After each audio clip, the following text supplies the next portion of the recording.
네, 지금 시각 3시 44분 50초 막 지나고 있습니다. 조프로의 경제TV 시간입니다. YTN 경제부 조태현 기자 전화 연결돼 있습니다. 기자님 안녕하십니까? 네, 안녕하세요. 조태현입니다. 네, 먼저 오늘의 주식 시황부터 좀 정리를 해주시죠. 고물가 우려 이야기 계속 나오는데요. 이러면서 미국의 국채 금리가 좀 최근에 상승하는 모습을 보였습니다. 시장 금리가 오른다는 거는 기업 입장에서 보면은 자금 조달 같은 측면에서 비용이 커진다 이렇게 볼 수 있고요.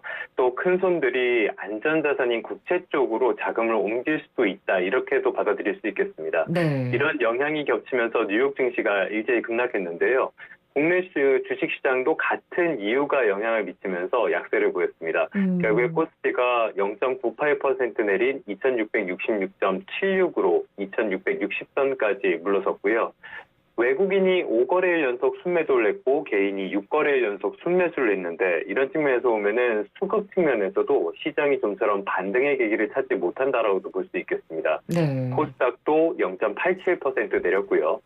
환율이 또 상승했습니다. 3.15 오른 1236.2원으로 마감했는데요. 상당히 높죠. 네. 이 물가 상승 우려가 커지면서 안전자산 선호 심리가 강해지다 보니까 달러화가 강세를 보이고 있는데요. 그러니까 고물가에 고환율의 고유가 이런 국내 경제를 둘러싼 환경이 상당히 좀 엄중한 상황이다라고 볼 수 있겠습니다. 네, 알겠습니다.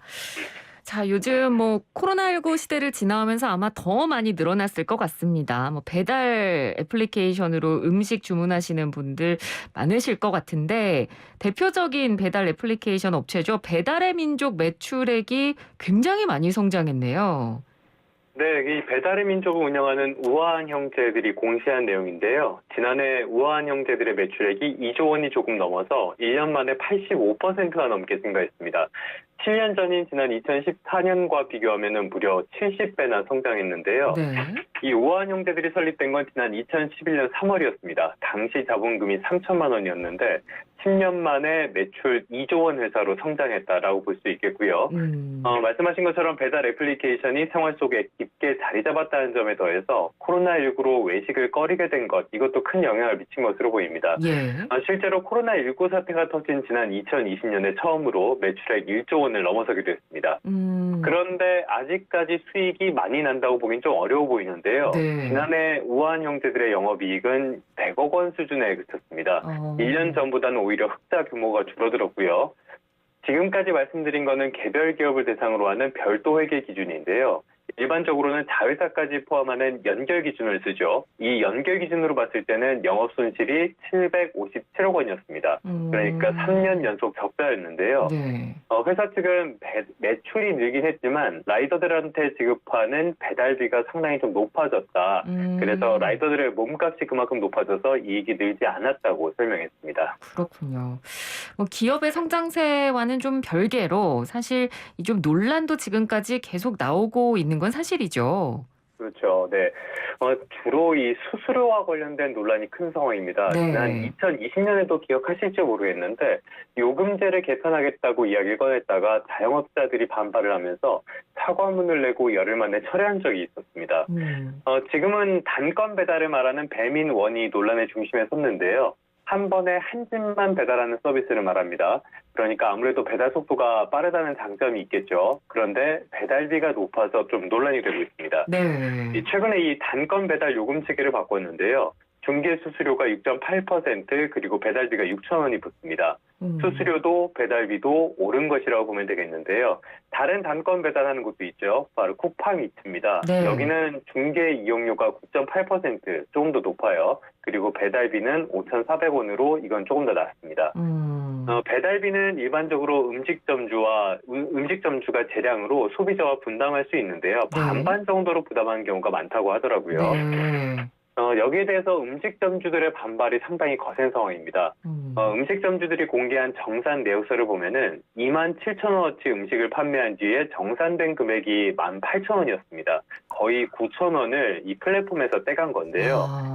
음식점주 입장에서는 배달비를 소비자한테 전가할 수밖에 없는 그런 구조가 됐다라고도 볼 수 있겠습니다. 그러네요. 네. 예, 그렇죠. 그래서 최근에는 소비자들에게 배민원에 쓰지 말아달라고 호소하는 영수증에 쓴다든지 전화를 해서 호소한다든지 이런 보도들이 나오는 배경이기도 한데요. 네네.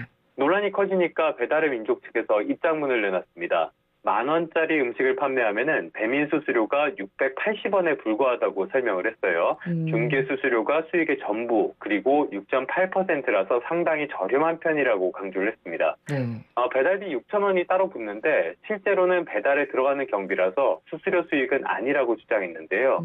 근데 이런 주장을 자영업자 입장에서 어쩔 수 없구나 이렇게 받아들이긴 좀 어려워 보입니다. 그렇죠. 실제로 계산을 해보니까 10,000원짜리 음식을 판매할 때 음식점에서 부담하는 배달비를 3,000원이라고 가정을 해볼게요. 네. 그러면 소비자가 내는 돈은 13,000원이 됩니다. 그렇죠. 그런데 여기에서 일단 중개 이용료가 배민의 설명처럼 680원이 빠지게 되고요. 배달비는 6,000원이니까 이 부분도 빼는 거고요. 정산 방식에서 3% 결제 수수료 그리고 부가세는 또 따로 붙습니다. 네. 그래서 결국에는 이게 각각 680원, 698원이 빠져요. 그래서 이것저것 다 빼고 음식점에 입금되는 금액을 보면은 5,322원이 됩니다. 그러니까 배달비를 제외하고 10,000원짜리 음식을 팔았는데 거의 절반을 배달 대행업체에서 떼가게 되는 겁니다. 그래서 배달의 민족 측은 라이더 공급이 안 되는 상황에서 평균 배달비가 7,000원이라고 주장을 하고 있는데요. 그러니까 오히려 1,000원을 회사에서 부담하고 있다고 해명을 했습니다. 지금 이 양쪽의 설명을 들어보면은 자영업자들이랑 배달 대행업체의 입장이 평행선을 달리고 있어서 네네. 이 논란이 쉽게 가라앉지는 않을 것으로 보입니다. 예, 알겠습니다. 자, 저희가 이제 첫 번째로 이 배달업체 서비스 성장과는 별도로 또 이제 수수료 논란에 대해서도 좀 한번 짚어봤고요. 자, 다음 소식으로 넘어가도록 하겠습니다. 저희도 얼마 전에 이 내용을 좀 다룬 적이 있었던 것 같은데 보험 사기 뉴스가 참 잊을만하면 한 번씩 좀 등장을 합니다. 그렇죠. 네, 그런데 20대 범행이 크게 늘었다고요? 금융감독원이 오늘 오전에 내놓은 통계인데요. 지난해 보험 사기로 적발된 사람이 98,000여 명이었다고 합니다. 적발 금액은 9,434억 원이었고요. 연령대별 통계가 눈에 띄는데요. 일단은 50대가 가장 많았습니다. 그런데 비중이 지난 2019년에 25.9%였는데 지난해에는 23%로 낮아졌어요. 네. 반대로 20대는 14,000여 명이 적발돼서 2년 전보다 33%나 크게 늘었습니다. 그러면서 비중도 15%에서 19%로 확대됐고요. 네. 금감원은 전체 인구에서 20대가 차지하는 비중을 고려해보면 눈에 띄게 빠른 증가세라고 설명을 했습니다. 보험 사기 유형을 보니까 20대는 자동차 보험의 83%가 집중이 됐습니다. 고의 충돌 이런 것들 많이 보도가 되잖아요. 네네. 이런 것들이 가장 많았고요. 전체 보험 사기로 봤을 때는 손해보험이 90%가 넘어서 대부분을 차지를 했습니다. 또 적발된 사람들의 직업도 좀 눈에 띄었는데요. 네. 회사원이 19%로 가장 많았고요. 무직이나 일용직, 전업주부, 학생이 뒤를 이었습니다. 그러니까 보험 사기 유형에서 젊은 층, 세대별로도 확대가 되고 직업별로도 광범위하게 이런 것들이 퍼져나가는 것으로 볼 수 있겠습니다. 구체적으로 좀 사례가 나왔나요? 눈에 띄는 사례가 하나 있는데요. 네. SNS에 단기 고액 아르바이트를 구한다는 글을 올려서 구직자를 모읍니다. 그 다음에 지원자를 자동차에 태운 상태로 고의 사고를 일으켜서 보험금을 챙기는 건데요. 교차로에서 회전할 때 차선을 위반하는 차량이나 진로를 바꾸는 차량, 이럴 때는 진로 바꾸는 차량이 불리하니까요. 네. 후진 차량을 대상으로 사고를 내는 겁니다. 이 보험 사기의 공범을 보니까 10대, 20대 무직 청년들이 대부분이었습니다. 네네. 또 하나 재미있는 게 있었는데요. 네. 전 이거 오늘 처음 알았는데 네. 홀인원과 관련한 보험 사기도 있더라고요. 그런가요? 네, 보험 설계사랑 계약자 그리고 캐리가 공모를 해서 홀인원을 한 것처럼 꾸민 다음에 이 홀인원 축하 비용 영수증을 제출하는 겁니다. 그래서 네. 보험금을 타내는 건데 홀인원을 했을 때는 기념품이나 축하 만찬, 축하 라운드 비용 같은 거를 대신 내주는 그런 보험도 있다고 하더라고요. 그렇군요. 뭐 정말 다양한 피해 사례들이 있는데 저희가 이제 사례들을 몇 개 들어드렸으니까 좀 주의를 해주시면 좋을 것 같습니다. 자, 마지막으로 오늘 조프로의 경제 팁은 어떤 건가요? 앞서서 배달 플랫폼이랑 자영업자의 마찰을 설명드렸는데요. 말씀드린 것처럼 양측의 설명이 다 설득력은 있어 보입니다. 그런데 이런 구조로 과연 배달 플랫폼이라는 사업이 지속 가능할지가 좀 의문이에요. 자영업자들은 물론이고요. 배달 플랫폼은 플랫폼대로 매출은 늘고 있지만 수익을 내지 못하는 상황이고요. 사회적인 논란의 대상만 되고 있는 겁니다. 네. 여기에 뭐 조금도 개선될 기미가 없는 게 배달 라이더들의 교통법규 위반 문제라든지 보험 거부 문제 같은 이런 것들도 사업 외적인 문제도 수두룩하단 말이에요. 그래서 이런 문제가 조금씩이라도 해결되지 않는다면은 배달 플랫폼이라는 사업 자체가 한순간에 무너질 거품 같은 것일 수도 있다, 이런 생각이 듭니다.